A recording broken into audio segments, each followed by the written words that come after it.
Hello friends. आज मैं आपके लिए लेके आई हूँ डिस्क्रिप्शन एक नए फाइलम का।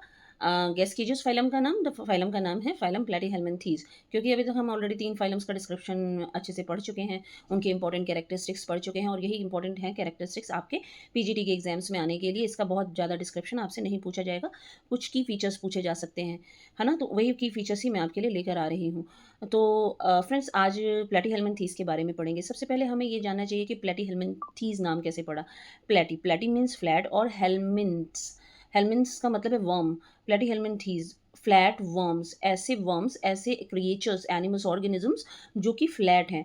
फ्लैट भी कैसे भाई, डोर्सो वेंट्रली फ्लैटेंड हैं। डोर्सो वेंट्रली फ्लैटेंड मतलब कि आगे से और पीछे से दोनों साइड से ये फ्लैटेंड है। जो बॉडी है ना वो ऊपर से और नीचे से, टॉप से और बॉटम से, दोनों जगह से ये फ्लैटेंड है। और ये बड़ी ही इंपॉर्टेंट चीज़ है कि डोर्सो वेंट्रल बॉडी जो फ्लैटेंड बॉडी है ना, वो इसी फाइलम में आपको देखने को मिलती है। जो दूसरा इंपॉर्टेंट पॉइंट है, animals show bilateral symmetry. Friends, आपको ये चीज़ याद रखनी है कि एनिमल फाइलम में सबसे पहले बाईलेटरल सिमेट्री कहाँ से शुरू हुई थी, कहाँ से दिखना शुरू हुई थी, तो वो प्लेटीहेल्मिन्थीज ही ऐसा फाइलम है जहाँ से सबसे पहले बाईलेटरल सिमेट्री दिखना शुरू हुई। उसके बाद में तीसरा इंपॉर्टेंट पॉइंट जो कि मैंने ब्लू कलर से भी लिख रखा है, they are triploblastic animals. Friends, इसे मैंने ब्लू कलर से इसलिए हाईलाइट कर दिया है कि आपको ये पता होना चाहिए, आपके ध्यान में होना चाहिए कि सबसे पहले ट्रिप्लोब्लास्टिक एनिमल्स जो हैं वो, ट्रिप्लोब्लास्टिक कंडीशन सबसे पहले प्लेटीहेल्मिन्थीज के फाइलम में ही देखने को मिली। और ट्रिप्लोब्लास्टिक का तो मैं आपको पहले ही अपने एक वीडियो में मतलब बता चुकी हूँ। 3 जर्म्स लेयर का नाम बताइए फटाफट। पहली लेयर एक्टोडर्म, दूसरी लेयर मीजोडर्म और तीसरी एंडोडर्म लेयर। ठीक है। और सीलोम के बारे में भी मैंने आपको बताया था कि सीलोम मीजोडर्मल लेयर से बनी हुई होती है। बॉडी ऑर्गेनाइजेशन जो है वो, अभी तक हमने जो बॉडी ऑर्गेनाइजेशन पढ़ी थी तीनों फोरत तक, वो थी टिश्यू लेवल बॉडी ऑर्गेनाइजेशन। इसमें जो हम बॉडी ऑर्गेनाइजेशन पढ़ रहे हैं ये है ऑर्गेन लेवल बॉडी ऑर्गेनाइजेशन। हालांकि जो ऑर्गेनिज्म हैं, जो एनिमल्स हैं, वो ट्रिप्लोब्लास्टिक है, लेकिन ट्रिप्लोब्लास्टिक होने के बाद में भी इसमें जो कंडीशन पाई जा रही है वो ए सीलोमेट है, मतलब सीलोम एब्सेंट है। और मैंने आपको अपने पिछले वीडियो में बताया था कि जो एनिमल्स हैं, जो ट्रिप्लोब्लास्टिक है, वो मैक्सिमम एनिमल्स जो है उनमें सीलोम प्रेजेंट होती है, क्योंकि मीजोडर्मल टिश्यूज से ही सीलोम बनती है। लेकिन ये एक ऐसा एनिमल है जो कि ए सीलोमेट है। प्लेटीहेल्मिन्थीज फाइलम के एनिमल्स ए सीलोमेट होते हैं। बॉडी सॉफ्ट है, अनसेगमेंटेड है और लीफ लाइक या रिबन लाइक है। हालांकि कुछ एग्जाम्पल्स में जब आप बड़ी बुक्स खोलते हो तो उसमें आपको दिखता है कि उसमें लिखा होता है कि in few body is segmented, but वो ट्रू सेगमेंटेशन नहीं है। इसलिए आपको यही याद रखना है कि बॉडी जो है वो अनसेगमेंटेड है। Most species are parasitic, some are free living. Obviously ये पैरासिटिक है और पैथोजेनिक भी है। पैरासिटिक में भी ये एंडोपैरासिटिक भी है और एक्टोपैरासिटिक भी है। मतलब बॉडी के बाहर रह के भी न्यूट्रिशन ले सकती है बॉडी से, बॉडी के अंदर रह के भी न्यूट्रिशन लेती है। अंदर रहने वाली स्पीसीजेस ज़्यादा हैं और वो पैथोजेनिक भी हैं, है ना। और उसके बाद में body cavities filled with parenchyma tissue, मतलब बॉडी वॉल और डाइजेस्टिव ट्रैक के बीच में जो स्पेस है वो पेरेन्काइमा टिश्यू से मिलकर बना है। अब ये मत कह दीजिएगा कि ये सीलोम है, सीलोम नहीं है, ये एसिलोमेट ऑर्गेनिजम्स हैं। उसके बाद में आपका नेक्स्ट पॉइंट आता है digestive system is incomplete. Friends, digestive system आपने टीनोफोरा में भी देखा था, इसलिए हम ये नहीं कह सकते कि डाइजेस्टिव सिस्टम की शुरुआत यहाँ से हुई है।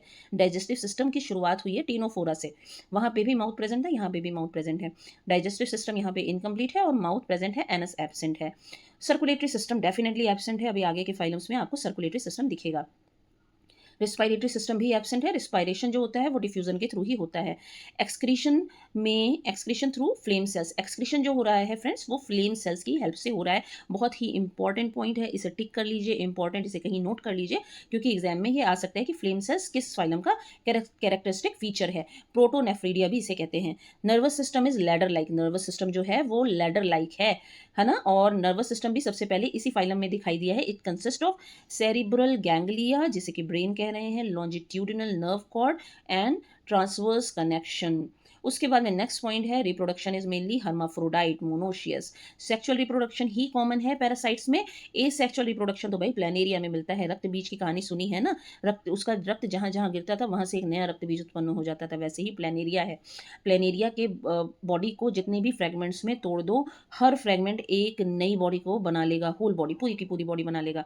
प्लेनेरिया में रीजेनरेशन के द्वारा, मतलब रीजेनरेशन ए सेक्सुअल रिप्रोडक्शन है, रीजेनरेशन के द्वारा नए ऑर्गेनिज्म बन सकते हैं। उसके बाद में many parasites show complex life cycle with one और मोर होस्ट। पैरासाइट्स जो हैं ये अपनी लाइफ साइकिल एक होस्ट पे भी कंप्लीट करते हैं और एक से ज़्यादा होस्ट पे भी कंप्लीट कर सकते हैं। अब हैबिटाट की बात करें तो हैबिटाट में फ्री लिविंग स्पीशीज़ और पैरासिटिक स्पीशीज़ जो कि मैंने आपको पहले बता दिया है। फ्री लिविंग में प्लानेरिया है और पैरासिटिक में लिवर फ्लूक और टेपवर्म आते हैं। ऑब्वियसली ये जैसे रह रहे हैं उसी हिसाब से इनका बॉडी वॉल भी होना चाहिए। जो फ्री लिविंग है इसका आपको याद रखना है, बॉडी वॉल एपिडर्मिस से मिलकर बना हुआ होता है और पैरासिटिक स्पीशीज का बॉडी वॉल क्यूटिकल या टैगोमेंट से मिलकर बना होता है। क्यूटिकल और टैगोमेंट क्यों? क्योंकि इन्हें एक बॉडी के अंदर सर्वाइव करना है। होस्ट या तो होस्ट की बॉडी के अंदर ही मैक्सिमम ये सर्वाइव करेंगे। मैक्सिमम स्पीशीज आपको ऐसे ही दिखाई देंगी जिसमें कि हुक वगैरह भी लगे हुए होंगे बॉडी को किसी टिश्यू को पकड़ने के लिए। इसलिए इसकी जो बॉडी वॉल होती है वो क्यूटिकल या टैगमेंट की बनी हुई होती है।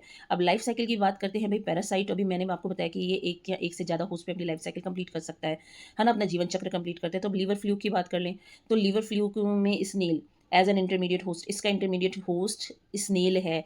और टेपवर्म की जब बात करते हैं तो इंटरमीडिएट होस्ट जो टेपवर्म का आ जाता है वो पिग या कैटल होता है। Okay, thank you. अब मैं नेक्स्ट वीडियो में आपसे मिलूंगी। इन इंपॉर्टेंट पॉइंट्स को नोट कर लीजिए, ये पॉइंट्स आपके लिए बहुत इंपॉर्टेंट है पीजीटी और टीजीटी के एग्जाम पॉइंट ऑफ व्यू से। Till then thank you, bye bye.